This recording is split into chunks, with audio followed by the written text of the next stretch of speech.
2019년 10월 17일에 한 아쿠아리움에서 벨루가가 사망을 했습니다. 이 아쿠아리움은 2014년에 개장을 했고요. 2016년에도 한 마리가 이제 폐사를 해서 현재 이 아쿠아리움에는 벨루가 한 마리밖에 이제 남지를 않았습니다. 사실 우리나라에 벨루가가 처음 들어온 건 2012년도에 여수에 들어왔고, 그 이후에 이제 많은 그 수족관에서 앞다퉈 이제 벨루가들을 이제 들여왔는데요. 사실 이 벨루가는 몸 길이가 4.5m, 그 다음에 몸무게가 1.5톤, 그 다음에 수명이 30년에서 35년 정도 된다고 해요. 현재 아쿠아리움에서 벨루가의 그 사망 원인을 밝히기 위해 부검을 진행 중에 있는데, 사실 좀 충격적이었던 게, 이 아쿠아리움은 국내에서 굉장히 좋은 아쿠아리움에 속하는 곳이거든요. 저희가 2014년도에 그 개장을 할 때 앞에서 시위를 했던 이유는 다른 이유가 아니라 벨루가처럼 그렇게 고래목에 속하는 굉장히 큰 해양 포유류를 수족관에서 가둬서 기르는 거 굉장히 무리가 있다는 판단이 있었기 때문에 저희가 이제 반대를 했었는데, 이 죽음의 원인을 밝힌다는 것은 상당히 어려운 문제예요. 왜냐하면 개체 간의 특성이 있고, 또 이게 어떤 단순한 질병인 것인지 또 여러 가지 원인들을 밝혀야 되는데, 사실 그런 수족관이나 동물원에 갇혀 있는 야생동물들은 일반 반려동물과는 좀 다른 측면이 있거든요. 그래서 그 사람과의 어떤 접촉이 없고, 그 다음에 야생성이 남아있고, 그렇기 때문에 질병을 발현되었다는 거 알기가 굉장히 힘들어요. 임상 증상이 좀 늦게 나타나기 때문에. 그래서 임상 증상이 나타나기 시작할 때 치료가 시작되면 굉장히 늦는 경우들이 많이 있죠. 그래서 수족관과 동물원에 있는 야생동물들의 질병을 예방하기 위해 가장 중요한 것은 환경을 잘 조성시켜 주는 것입니다. 그런데 이제 벨루가는 워낙 크기 때문에 좁은 수족관에서 굉장히 단순하게 생활해야 되고, 그렇게 단순하게 생활하고 우울증에 걸리거나 이렇게 됐을 때는 면역력도 약화될 수밖에 없고, 면역력이 약화되면 질병에 걸릴 확률도 굉장히 높게 되죠. 그래서 부검 결과가 나타나게 되면 저는 많은 시민단체들이 원하는 것이기도 하는데, 이 그 아쿠아리움이 좀 결정을 해줬으면 좋겠다는 생각을 합니다. 그 결정은 어떤 거냐면, 자연을 돌려보내거나, 혹은 고래목들이 있는 그 보호소가 있어요. 많지는 않지만 그런 곳에 보내거나, 혹은 그 지금 있는 곳보다 더 좋은 시설의 아쿠아리움을 보내는 거죠. 그런데 이제 그곳보다 더 좋은 아쿠아리움 시설은 국내에는 없다라고 판단이 되기 때문에 여러 가지 옵션을 두고 좀 수족관과 정부와 여러 시민들이 함께 논의해서 더 좋은 환경으로 갈 수 있도록 노력했으면 하는 생각이 듭니다. 사실 방류라는 것은 그렇게 쉽지가 않아요. 왜냐하면 좁은 곳에서 수족관에서 살다가 또 이제 원래 살던 서식지에서 가족 관계가 파괴된 상태에서 일종의 수용소로 들어온 것이기 때문에 다시 사회에 나가서 살긴 굉장히 힘들잖아요. 사람도 이제 뭐 감옥에서 몇십 년 살다가 적응하기 힘든 것처럼 이런 고래목에 속하는 동물들도 바다로 그냥 방류했을 때 잘 적응하지 못하는 경우들이 있습니다. 얼마 전에 러시아에서 고래 감옥이라는 것이 언론에 이제 떴었는데, 그 고래 감옥은 그 러시아 지역에서는 그 벨루가와 범고래의 불법 포획이 굉장히 심각해요. 그래서 이런 고래들을 잡아다가 중국이나 동남아시아에 있는 수족관으로 팔게 되는 거죠. 그런데 이제 잠시 가둬두고 있는 곳이 이제 언론에 포착이 되었어요. 그래서 전 세계적인 비난을 받게 되니까 러시아 정부에서 이 벨루가와 범고래의 방류를 결정을 했습니다. 그런데 방류를 할 때는 굉장히 주의할 점이 있어요.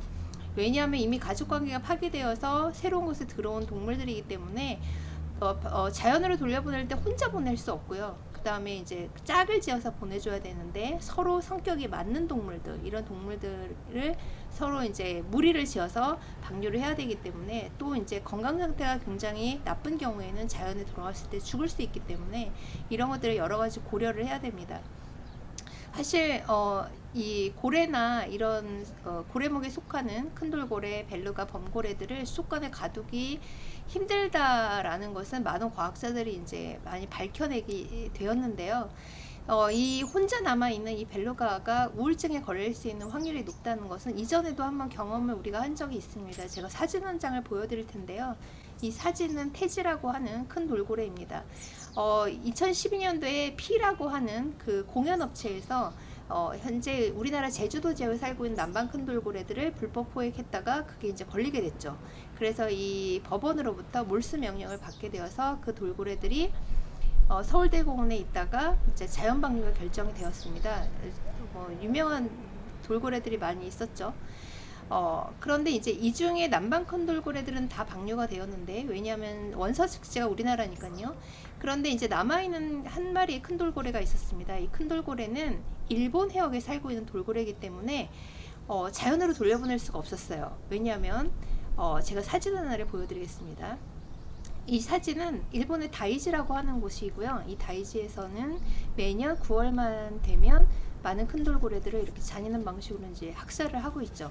여기서 이제 돌고래들이 사실 가족 무리들이 모여 살고 있는데, 엄마 아빠 같은 큰 돌고래들은 다 죽이고 새끼 돌고래는 잡아서 수족관에 이제 팔게 돼요. 그런데 이제 이 돌고래들의 일부가 우리나라에 들어오게 되었죠. 그런데 이제 이 돌고래들은 어렸을 때 잡혀왔고 굉장히 오랫동안 수족관에 살았기 때문에 수족관에 어느 정도 적응이 되어 있는 상태거든요. 그런데 이제 이 돌고래를 딱 한 마리 남았을 때 이 태지라고 하는 돌고래가 어떤 현상을 보였냐면, 그 이상한 정형 행동을 해요. 이상 행동을 해요. 이제 반복하는 행동을 한다거나, 아니면 분수공이 굉장히 마른 상태로 건강 상태가 굉장히 안 좋아지고 굉장히 우울했어요. 그래서 혼자 내버려두면 안 되겠다라는 생각이 들어서 여러 이제 시민단체와 이제 서울대공원에 모여서 이제 논의를 했는데, 사실 방류할 수도 없는 상태고, 왜냐면 일본에 갔다가 이렇게 잔인한 학살이 돼서 죽을 수도 있고, 또 그렇다고 해서 태지를 받아줄 수 있는 수족관이 없었어요. 그래서 이제 그 유명한 피라고 하는 업체로 이제 이 태지가 가게 되었습니다. 사실 이거를 결정하는 것도 굉장히 힘이 들었어요. 왜냐하면 자연으로 해서 살아야 되는 돌고래를 다시 그런 공연업체로 보낸다는 것은 굉장히 힘든 일이었기 때문에, 그런데 사실 선택지가 없었기 때문에 대신 서울대공원과 그 피업체가 서로 이제 계약을 해서 이 태지는 이제 현재 공연에는 투입되지 않은 상태에 있습니다. 저희가 이제 시민단체와 서울대공원이 같이 협조해서 이 태지를 가끔 가서 이제 확인을 하고 있고요. 저희가 그래서 돌고래나 이런 벨루가는 더 이상 수족관에 있으면 안 된다, 이런 주장을 하면 이제 업체에서는 이렇게 말씀하십니다. 그럼 우리는 뭐 먹고 살란 말이냐, 이렇게 말씀하시는데, 물론 당장에 문을 닫을 수가 없어요. 왜냐하면 이 돌고래나 벨루가들이 자연으로 당장 돌아갈 수 없는 상태에 있고, 또 우리나라에서 우리나라 같은 어떤 그 해양 어떤 상태에서 보면 그 보호소를 만들기가 굉장히 어려운 상태에 있어요. 굉장히 예산도 많이 들어가고 고려해야 될 문제점도 많이 있기 때문에, 결국에는 이 수족관들이 앞으로 더 이상은 돌고래를 들여오지 않고 보유는 하고 있되 무리한 형태의 전시를 하지 않고 이런 방식으로 좀 협조, 이런 방향들이 필요할 거다라는 생각이 듭니다. 사실 이번에 죽은 벨루가가 살고 있던 아쿠아리움보다 더 나쁜 곳도 있어요. 많은 분들이 물어보시는데, 사실은 돌고래들이 수족관에 살아가는 그런 방식이 전시가 있고요, 그다음에 공연이 있고 체험이 있어요. 그 중에 뭐가 나쁘냐고 물어보시는 분들이 있는데, 제가 다 돌아본 결과 체험이 가장 나쁩니다. 왜 체험이 나쁜지에 대해서 이제 설명을 드릴게요. 이 사진을 보시면 여기는 이제 공연도 하고 체험도 하는 굉장히 유명한 아쿠아리움이에요. 주로 이제 어떤 오락적인 그런 체험과 공연만 하고 있는데, 깊이가 6m 정도밖에 안 돼요. 근데 여기서 벨루가가 살거든요. 근데 벨루가가 몸 길이가 4.5m니까 그냥 왔다 갔다 하는 거죠. 근데 여기서는 이제 공연을 하고 있는데, 이런 공연은 다른 돌고래 쇼업체에서 하는 것과 거의 비슷해요. 근데 이 사진을 보시면 조련사들 앞에서 이제 지느러미를 흔드는데 수직으로 서 있죠. 근데 이 수직으로 서 있는 형태에서 지느러미 흔드는 게 굉장히 부자연스러운 그 행동이거든요. 그리고 이제 이 사진을 보시면 공중회전을 하고 있는 게 보이죠. 이제 공중회전을 하는 거는 돌고래들이 자연 속에서도 많이 해요. 그런데 중요한 거는 자연에서 하는 공중회전은 돌고래가 스스로 하는 거죠. 하고 싶기 때문에. 그런데 여기서는 매일 하루에 몇 차례씩 조련사들이 이걸 시키니까 해요. 그런데 하게 되는 이유는 사실 이거를 훈련을 시킬 때 이걸 하지 않으면 밥을 안 주거든요. 그러니까 밥을 얻어먹기 위해서는 이걸 해야 되는 거죠. 이 사진을 보시면은 이게 가장 위험한 건데요. 이게 조련사가 헤엄을 치는 거예요. 그런데 이제 헤엄을 치는 과정에서 돌고래와 조련사가 몸이 닿게 되죠. 그런데 이제 외국의 자료나 보고서들을 보면 이 과정에서 굉장히 많이 조련사들이 다쳐요. 왜냐하면 제가 아까 그 다이지에서 잡혀온 수족관에서 갇혀있는 돌고래들을 이야기를 했는데, 이 돌고래들이 처음에 수족관에 잡혀오면 사실은 자연 속에서는 살아있는 물고기들을 자기가 사냥해서 먹었거든요. 그런데 이 수족관에서는 냉동한 고기를 줘요. 그런데 처음엔 이거를 먹을 줄을 몰라요. 왜냐하면 죽어있는 동물을 냉동 상태에서 해동한 다음에 먹어본 적이 없기 때문에. 그래서 처음에는 굶어요. 이걸 어떻게 먹어야 되지? 그러다가 계속 굶다 보면 내가 이걸 안 먹으면 죽는구나 라는 걸 아는 순간 이걸 먹기 시작하는데, 이제 이 돌고래들이 수족관에 잡혀온 이유는 쇼를 하기 위해서거든요. 그래서 조련사들이 이제 어떤 훈련을 시키고 묘기를 시키고 그것을 따라하면 이제 먹이를 줘요. 그런데 만약에 그 따라하기 싫을 때가 있잖아요. 왜냐하면 돌고래도 굉장히 영리한 동물이기 때문에 사람들이 노동하기 싫을 때가 있죠. 따라하기 싫거나 뭔가 하기 싫거나 짜증이 나거나 이랬을 때 벌을 주는데, 어떻게 벌을 주냐면 그걸 따라하지 않은 돌고래한테만 밥을 안 주는 게 아니에요. 다 안 줘요. 일종의 집단적으로 이제 벌을 주는 거죠. 이렇게 하다 보면 돌고래들이 어떤 상황에서 굉장히 짜증이 나거나 화가 나거나 이런 경우들이 생겨요. 가끔 외국에서 보면 범고래나 돌고래들이 조련사를 공격해서 죽이는 사건들이 나타나게 되거든요. 그런데 이제 그런 사건들을 본 사람들의 증언에 따르면 우연적인 사고가 아니라 굉장히 의도적으로 범고래와 돌고래가 조련사를 공격했다 이렇게 증언하시는 분들이 있어요. 그러니까 복수를 하는 동물이죠. 그래서 무리한 훈련을 시킨 조련사와 몸이 닿거나 뭔가 했을 때 공격하는 경우들이 상당히 많이 있어요. 이게 그 조련사나 사육사들의 건강 상태가 이 질병이 어느 정도 있었고 어느 정도 다쳤는지 보고가 없기 때문에 나타나지 않고 있지만, 굉장히 많은 사람들이 다치고 있다는 것도 아마 알려지고 있습니다. 이 조련 업체에서는 우리는 긍정적 방식으로 먹이를 통해 훈련한다 이런 말을 해요. 근데 사실은 이거 굉장히 말장난인 게, 긍정적 강화 훈련이라는 용어가 있습니다. 이 긍정적 강화 훈련이라는 건 뭐냐면 사람도 건강검진을 할 때 체열을 하죠. 그런데 내가 막 움직이면 간호사가 내 피를 뽑을 수가 없거든요. 그런데 야생동물들도 동물원의 수족관에 있을 때는 1년에 한 번 정도는 피를 뽑아서 건강검진을 해야 돼요. 그런데 이 동물들이 막 움직이면 전혀 피를 뽑을 수 없기 때문에 수의사와 조련사, 사육사들이 먹이를 통해서 서로 상호 교감을 하면서 이 훈련 방식을 통해 건강검진을 하게 됩니다. 이게 긍정적 강화 훈련이에요.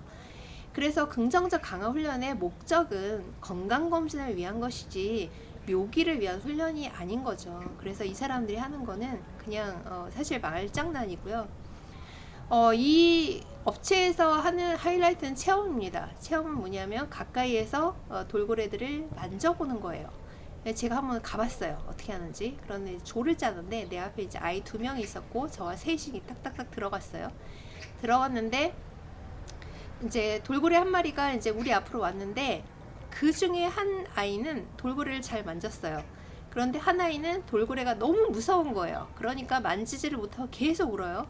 그런데 이 업체에서는 사진을 찍어서 그거를 이제 몇만 원씩 팔고 있었거든요. 그런데 아이가 돌고래를 만지지 않으면 사진을 팔 수가 없기 때문에 굉장히 불편한 상태에서 돌고래가 계속 서 있어야 되는 거예요. 이렇게 앞 지느러미를 이렇게 서서 빨리 하고 빨리 끝내야 이 돌고래가 쉬는데, 그래서 계속해서 이 조련사가 이 돌고래들을 세워두고 있는 상태로 계속 있더라고요. 그러니까 이 돌고래 입장에서는 이런 형태의 불편한 자세, 그 다음에 불편한 사진 찍기, 불편한 만지기를 정말 하루에 수십 명의 사람들에게 당해야 된다는 거죠. 그래서 체험이라고 하는 것이 다른 전시 형태보다 가장 나쁘다고 볼 수 있습니다.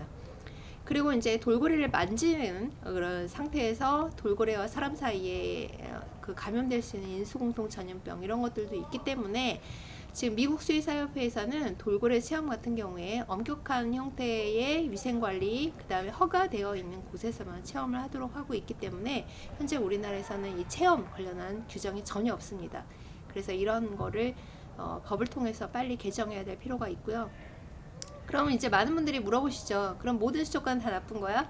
그렇다고 보기는 굉장히 어렵고요. 나름 수족관들도 요새는 이런 고래들을 보유하고 있는 것에 대한 죄책감, 우리가 시민들에게 뭔가 나쁜 것만 하고 있다라는 그런 생각 때문에 굉장히 공익 활동들을 많이 하고 있어요. 최근에는 이제 여수 하나 아쿠아리움에서 바다 거북을 번식을 시켜서 방류하는 일들을 하고 있습니다. 근데 이거는 사실 야생동물들을 수족관 내에서 번식을 해서 방류하는 거 굉장히 어려운 작업이에요. 돈도 많이 들고. 그런데 이제 여기서 자체적인 예산을 들여서 했죠. 이런 작업들을 사실은 해야 돼요. 동물원과 수족관이 우리는 정보전 기관이다 라고 입으로 떠드는 게 아니라 실질적으로 이런 역할들을 하게 되면 좋은 것들을 버리고 좋은 것들을 이제 취하고 나쁜 것들을 바꿔나가는 그런 형태의 발전 방향이 옳지 않을까 이렇게 생각이 듭니다. 제가 이제 뉴 잉글랜드 아쿠아리움에 간 적이 있어요. 이건 미국 보스턴에 있는 아쿠아리움인데요. 굉장히 역사가 오래되어 있는데 제가 여기서 굉장히 감명 깊게 봤던 거는 어떤 거였냐면 많은 대륙에 있는 많은 바다에 있는 여러 가지 동물들을 잡다하게 막 전시한 것이 아니라 이제 미 대륙에 살고 있는 어떤 해양동물들이 어떻게 멸종이 되고 있고 우리가 이것을 왜 보호해야 되는지 이런 것들이 수족관을 쭉 따라가다 보면 저절로 교육이 돼요. 아이들이 그런 곳에 가게 되면 우리가 해양 생태계를 왜 보존해야 되는지에 대한 교육이 충분히 될 수 있을 거라는 생각이 들어요.